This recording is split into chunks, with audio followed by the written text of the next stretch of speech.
नमस्कार दोस्तों, जैसे कि आप लोगों को पता होगा कल एक गाना आया था खेसारी यादव और पवन सिंह का, दोनों का कंपटीशन चला था।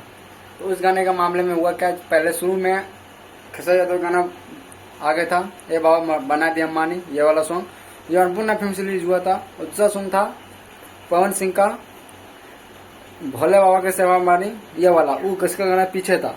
एक्चुअली पवन सिंह का 4 घंटे के अंदर ट्रेनिंग में चला गया था, 12 नंबर ट्रेनिंग पे, और खेसारी यादव का नहीं गया था। और आज भी अभी भी पवन सिंह का पूरा यूट्यूब के वर्ल्ड में 6 नंबर पे ट्रेनिंग पे चल रहा है, म्यूजिक सेक्शन में 3 नंबर पे चल रहा है।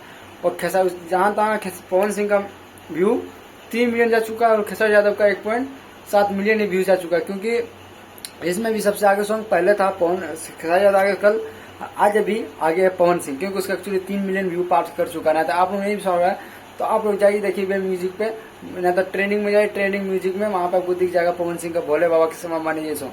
तो आप लोग को किसका गाना अच्छा लगा नहीं लगा आप लोग जरूर बताइए कमेंट में। और चैनल पहली बार चैनल को सब्सक्राइब करने से न्यूज देखने के मगर भोजपुरी में चैनल को सब्सक्राइब कर, मिलता है किसी नेक्स्ट वीडियो में।